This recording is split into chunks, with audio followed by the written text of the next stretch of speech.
Welcome to math solutions. Dear students, क्या आपके इल्म में है कि डोमेन और रेंज फाइंड आउट करना किसी भी फंक्शन का एक इंतहाई चैलेंजिंग काम है।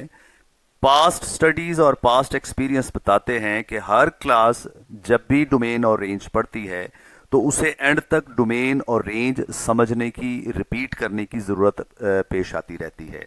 ये लेक्चर आपके लिए बतौर खास तैयार किया गया है ताकि आप एक दफा इसको ध्यान से सुन लें, पढ़ लें, तो होपफुली आपको डोमेन और रेंज की कोई प्रॉब्लम नहीं रहेगी।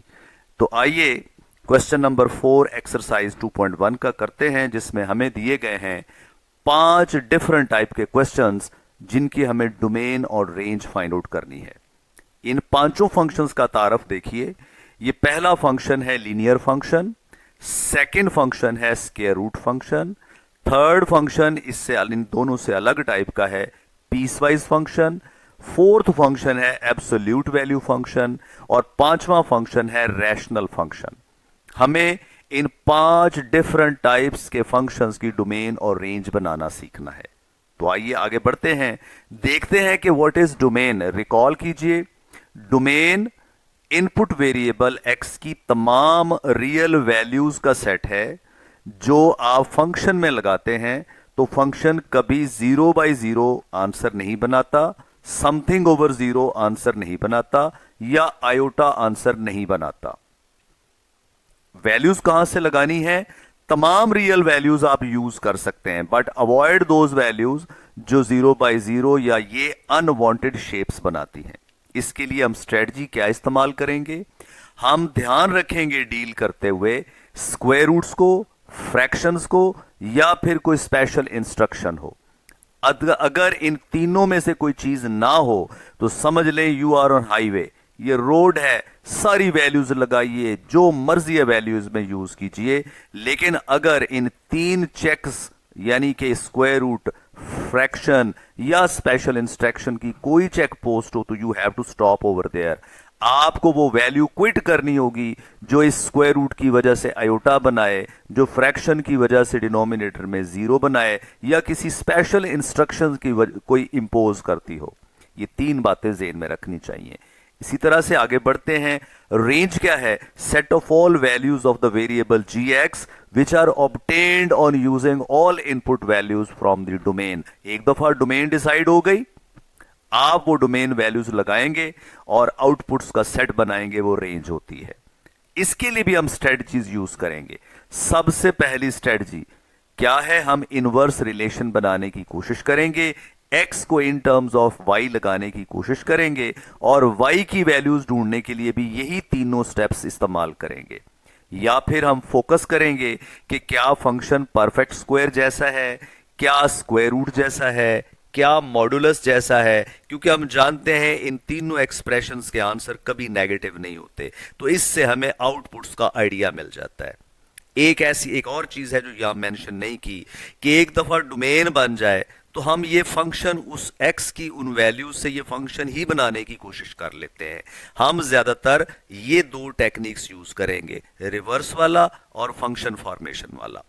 आगे बढ़ते हैं जी, हम पहला पार्ट चूज करते हैं, g of x is equal to 5 - x।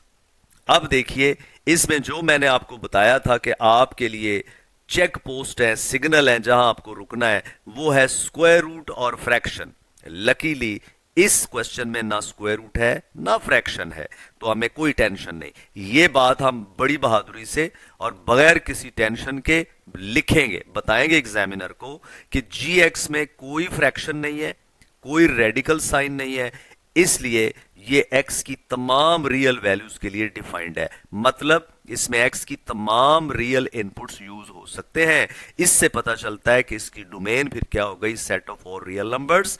इसको हम r भी कह सकते हैं या फिर -∞ से इन्फिनिटी राउंड ब्रैकेट लगा के कह सकते हैं, हर फाइनाइट वैल्यू जो इनके इन बिटवीन है। ये सेट R के लिए यूज होती है। आइए रेंज के लिए, तो रेंज के लिए हम यूज करते हैं यही रिवर्स रिलेशन। हम गिवन फंक्शन को y मानेंगे और x को y की फॉर्म में एक्सप्रेस करेंगे। देखिए, x लेफ्ट पे शिफ्ट करें, y राइट पे शिफ्ट करें, तो ये x in terms of y आ गया। अब यही रूल हम y पे ट्राई करते हैं। राइट साइड एक फार्मूला है जिसमें y यूज हो रहा है। इस फार्मूले में कोई रेडिकल साइन नहीं, कोई फ्रैक्शन नहीं है, तो इसका मतलब है कि अब y की भी जो मर्जी है रियल वैल्यू लगाइए। इसका मतलब ये हुआ कि y माइनस इन्फिनिटी से इन्फिनिटी तक हर वैल्यू एस्यूम कर सकता है, बन सकता है, असाइन हो सकती है। यानी कि y मतलब gx, ये gx ही था ना 5 माइनस एक्स, इसके आंसर्स माइनस इन्फिनिटी से इन्फिनिटी तक सब आ सकते हैं। तो पता चला कि रेंज ऑफ g यानी कि y माइनस इन्फिनिटी से इन्फिनिटी है। हमने रिवर्स रिलेशन यूज किया इस क्वेश्चन में।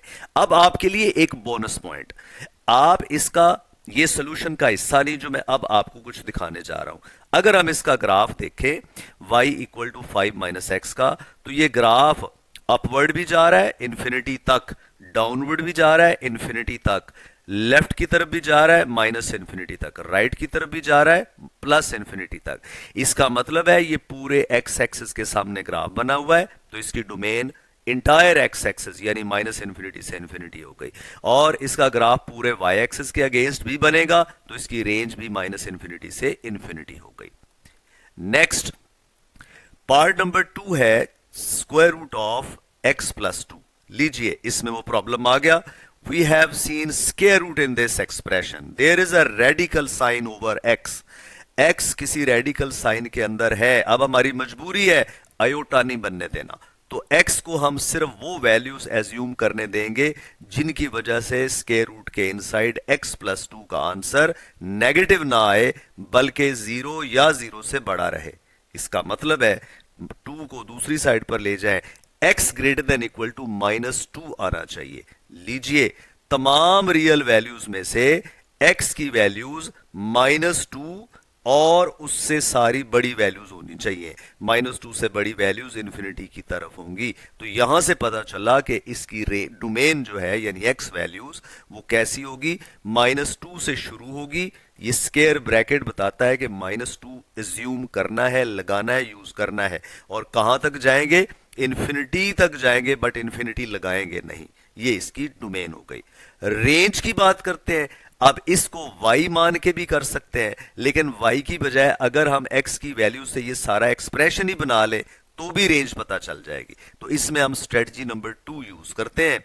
देखिए गिवन है कि डोमेन कहती है कि हमारे पास x -2 या -2 से बड़ा है। मैं इसमें अगर +2 कर दूं दोनों तरफ, तो ये जो अंडर रूट के अंदर लिखा हुआ है वो बन जाएगा x + 2 is greater than equal to 0। अब मैं दोनों तरफ स्क्वायर रूट ले लेता हूं और वो पॉजिटिव स्क्वायर रूट ले लेता हूं, तो अंडर रूट ऑफ x + 2 का आंसर भी ग्रेटर देन इक्वल टू 0 रहेगा। अगर यहां 4 होता तो इसका स्क्वायर रूट 2 से ग्रेटर आना था, या 16 होता 0 की जगह तो इसका अंडर रूट 4 से बड़ा आना था। तो यहां से हमें पता चलता है कि इसकी वैल्यूज यानी ये पूरा फंक्शन बन गया g of x greater than equal to 0 होना चाहिए। तो सारे g ऑफ x के आंसर 0 और 0 से बड़े होंगे, 0 और 0 से बड़े होंगे। तो ये डिसाइड कर देता है रेंज होगी फ्रॉम 0 टू इन्फिनिटी। 0 पे स्क्वायर ब्रैकेट इनसाइड है, मतलब 0 आंसर आएगा, और इन्फिनिटी पे राउंड ब्रैकेट है, इसका मतलब है 0 से शुरू होंगे लेकिन कभी इन्फिनिटी तक नहीं पहुंचेंगे, पीछे पीछे सारे आंसर्स आएंगे। इसका भी ग्राफ आपको दिखाते हैं। इसका ग्राफ देखिए, इसका हम ग्राफ बनाएंगे तो ये x की वैल्यूज -2 से राइट साइड पर सारी वैल्यूज के सामने ग्राफ है, ये डोमेन है। आप इसकी रेंज देखिए तो y की वैल्यूज x एक्सिस से ऊपर यानी कि 0 से ऊपर ऊपर ग्राफ ऊपर को जा रहा है, तो इसकी रेंज तमाम 0 से बड़े रियल नंबर्स होंगे। ग्राफ से भी अंदाजा कर सकते हैं। याद रहे कि ये सोल्यूशन का पार्ट नहीं, आपके लिए ग्राफ बनाना जरूरी नहीं है, सिर्फ उस सोल्यूशन को सपोर्ट करने के लिए आपको दिखाया है। आगे बढ़ते हैं। Part number 3 is again important question. ये पीस वाइज फंक्शन है, इसके दो पार्ट्स हैं। ये एक ब्रांच कहती है कि अगर x -2 या उससे छोटा हो तो आप g ऑफ x की जगह 6x + 7 यूज कीजिए, लेकिन अगर इनपुट x -2 से बड़ा हो तो आप 4 - 3x यूज कीजिए। आइए हर ब्रांच को एनालाइज करते हैं। पहली ब्रांच कहती है कि अगर x less than equal to -2 हो तो आप g of x 6x + 7 use करेंगे। देखिए ना इस पे स्क्वायर रूट है ना इसमें फ्रैक्शन है, तो इसका मतलब है कि जो दिल चाहे x की वैल्यू -2 और उससे छोटी, ये स्पेशल इंस्ट्रक्शन हो गई ना, कि आपने सिर्फ -2 और उससे छोटी वैल्यूज लगानी है, तो सारी लगा सकते हैं इसमें। इसका मतलब है पहली ब्रांच -2 और उससे छोटी सारी वैल्यूज यूज करेगी। ओके, दूसरी ब्रांच में -2 से बड़ी वैल्यूज लगाने को कहा है, उसमें भी स्क्वायर रूट फ्रैक्शन नहीं है, तो इसका मतलब है सारी वैल्यूज इसमें यूज हो जाएंगी। अब इन दोनों बातों को मिला के पढ़ते हैं कि जी एक्स डिफाइंड है, एक्स की वो तमाम वैल्यूज चाहे -2 से छोटी हूं, चाहे -2 से बड़ी हूं, चाहे -2 के बराबर हूं। अगर -2 से छोटी या बराबर हो तो पहली ब्रांच, बड़ी हूं तो दूसरी ब्रांच। अब इन दोनों को मिलाइए तो डोमेन क्या हो गई, all values less than equal to -2 as well as greater than -2। मिलाए तो तमाम रियल नंबर्स बन गए, इसलिए इसकी रेंज आपके पास आ गई फ्रॉम -इन्फिनिटी टू इन्फिनिटी, पूरी लाइन ऐसी डोमेन आ गई, सॉरी। अब आते हैं रेंज की तरफ। रेंज के लिए भी हम हर ब्रांच को लहदा डील करेंगे। पहली ब्रांच में हमने x less than equal to -2 लगाना है। आइए इससे बनाते हैं कि 6x + 7 का आंसर कैसा आएगा। उसके लिए हम इसे पहले दोनों तरफ 6 से मल्टीप्लाई कर देते हैं, तो 6x - 12 से लेस देन इक्वल टू होगा। दोनों तरफ 7 ऐड कर देते हैं, 6x + 7 less than equal to -5 होगा, यानी कि g ऑफ x के सारे आंसर्स इस ब्रांच से -5 और उससे छोटे बनेंगे। तो इसका मतलब है ये वाले सारे आंसर्स बनेंगे पहली ब्रांच से, -5 और उससे छोटे। तो इस ब्रांच ने क्या कहा, this branch gives outputs in the interval from -infinity to -5। -5 भी आएगा और उससे छोटे सारी वैल्यूज, ये पहली ब्रांच बताती है। दूसरी ब्रांच देखते हैं। अगर x ग्रेटर देन -2 हो तो हम देखना चाहते हैं कि 4 - 3x कैसे आंसर बनाता है। इसको दोनों तरफ -3 से मल्टीप्लाई करते हैं, तो लेस जो होता है वो ग्रेटर बन जाता है, ग्रेटर जो है वो लेस बन जाएगा। अब दोनों तरफ 4 ऐड कर दें, 4 - 3x का आंसर लेस देन 10 होगा। इस ब्रांच ने कौन से आंसर्स देने हैं, 10 से छोटे। जरा गौर कीजिए, 10 पे सर्कल लगा हुआ है, यानी इसने आंसर 10 नहीं देना, 10 से छोटी वैल्यूज देनी है। इसको हम कैसे लिखेंगे, हम लिखेंगे this branch gives outputs -infinity से 10 राउंड ब्रैकेट। राउंड ब्रैकेट का मतलब है 10 नहीं आएगा, लेकिन 10 से छोटे सब आएंगे। तो ये जो राउंड ब्रैकेट है ये एक्सक्लूजन का साइन है, और ये जो स्क्वायर ब्रैकेट है ये इंक्लूजन का यानी शामिल होने का साइन है। अब इन दोनों को मिलाइए तो इन दोनों का यूनियन मिला के जो सेट बनेगा वो क्या बनेगा, ये दोनों मिलाएंगे, ये ब्रांच -5 और उससे छोटे, दूसरी ब्रांच 10 से छोटे सारे, तो ये बड़ा सेट यूनियन आ जाएगा। तो इसकी रेंज हो गई -इन्फिनिटी से 10 तक। ये बड़ा इंपॉर्टेंट क्वेश्चन है, इसको ध्यान से देखिएगा। मैं आपको इसको ग्राफ से भी सिखाता हूं इसको समझाने के लिए। ये फंक्शन है जनाब, तो पहली ब्रांच में x less than equal to -2 है, ये -2 है, इससे लेस देन इक्वल टू ये सारी वैल्यूज हैं। ये जब इस ब्रांच 6x + 7 में पुट करते हैं तो -2 पे आंसर -5 से शुरू होता है और नीचे को आता है। तो देखिए इनपुट्स -2 से छोटे आंसर्स बनाते हैं -5 से और उससे छोटे, ऊपर नहीं जाता ग्राफ। और दूसरी ब्रांच में x ग्रेटर देन -2, यानी वो -2 की राइट साइड पर ही है। ये लगाने इस दूसरी ब्रांच में तो वो सारे आंसर्स देगी 10 से नीचे की तरफ। अब ये दोनों मिलाकर देखिए, सारे ग्राफ के आंसर्स 10 से नीचे रहेंगे। ये रेंज इसकी बन जाती है, ये वाला हिस्सा इसी के अंदर शामिल हो जाता है। आगे बढ़ते हैं। पार्ट नंबर 4 है मॉड ऑफ x - 5। ये तो बड़ा सीधा साधा शरीफाना क्वेश्चन है, ना इसमें अंडर रूट है, ना इसमें फ्रैक्शन है, किसी किस्म की कोई टेंशन नहीं। x की तमाम वैल्यूज लगाइए, इस पे वक्त जाया करने की जरूरत नहीं। इसकी डोमेन हो गई all real numbers from -infinity to infinity. आगे बढ़ते हैं। रेंज की बात है, मॉड फंक्शन है। मैंने कहा था तवज्जो करनी है, मॉड का आंसर कभी नेगेटिव नहीं आता। लो जी, एक तो हिंट मिल गया कि इसकी सारी जो रेंज वैल्यूज होंगी वो नेगेटिव नहीं होंगी। अब आप कहेंगे पॉजिटिव होंगी, नहीं, पॉजिटिव के साथ साथ जीरो को भी जेन में रखना है। तो हम देखें इसमें जब 5 लगाते हैं तो आंसर 0 आता है, तो इसका आंसर 0 भी आएगा। और मॉडुलस फंक्शन जो होता है वो कभी भी नेगेटिव आंसर नहीं देता, इसलिए इसके सारे आंसर्स कैसे होंगे, 0 और 0 से बड़े। 5 पे 0, बाकी तमाम दुनिया पे आंसर पॉजिटिव आएगा। सो इसकी रेंज हो गई 0 से शुरू करके इन्फिनिटी तक। इसका भी ग्राफ आपको दिखाते हैं। इसका ग्राफ हमेशा वी शेप बनता है। 5 पे 0, दाएं तरफ भी ये ऊपर ही जाएगा और बाएं तरफ भी ऊपर ही जाएगा। अगेन मैं बताता हूं, ग्राफ बनाना जरूरी नहीं है, ये जो मैंने सोल्यूशन आपको दी है उसको सपोर्ट करने के लिए दिखा रहा हूं। आगे बढ़ते हैं। आखिरी क्वेश्चन बड़े इंपॉर्टेंट है, बहुत अच्छा है। ये रैशनल फ्रैक्शन है। इसकी डोमेन के लिए लो जी चेक, कौन सा इसके ऊपर अब बैन है। इसके अंदर फ्रैक्शन नजर आया है। फ्रैक्शन नजर आए तो हमें डिनोमिनेटर में जीरो बनने से बचना है। as gx contains x in denominator, so it is defined only if 3 minus x यानी डिनोमिनेटर जीरो ना हो, क्योंकि जीरो से डिवीजन मैथ में पॉसिबल नहीं है। इसका मतलब है x3 नहीं होना चाहिए। लीजिए मसला हल हो गया। इस फंक्शन में सिर्फ एक पाबंदी बनी है कि 3 मत लगाओ, बाकी सब वैल्यूज लगाओ। तो इसकी डोमेन हो गई is the set of all real numbers except 3। इसको लिखने का क्या तरीका है, set of real numbers are लिखा जाएगा, माइनस जो वैल्यू नहीं रखनी उसको सेट बना के लिख देना है। इसका मतलब है सारे रियल नंबर्स यूज करो लेकिन 3 की जान छोड़ दो, इसे एक्सक्लूड कर दो। ये डोमेन हो गई। रेंज के लिए ये क्वेश्चन बेहतरीन हाल है कि इसे y के इक्वल लेट किया जाए और रिवर्स रिलेशन बनाया जाए। आइए बनाते हैं।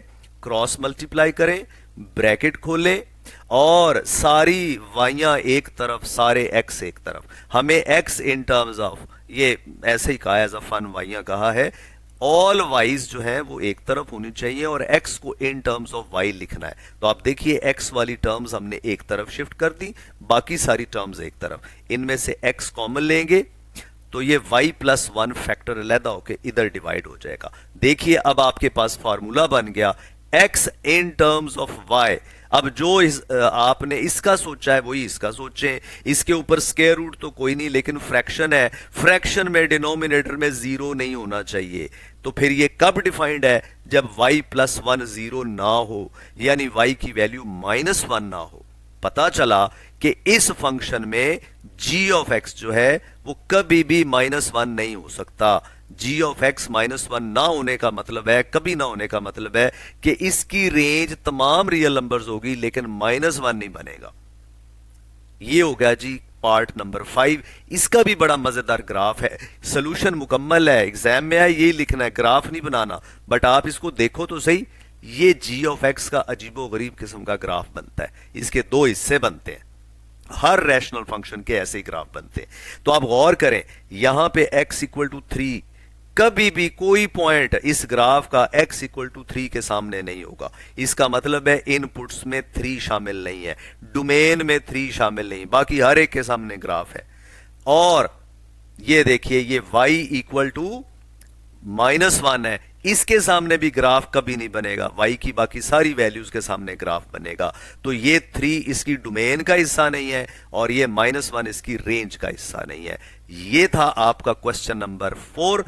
होपफुली आपको समझ आई होगी, आपने एंजॉय किया होगा।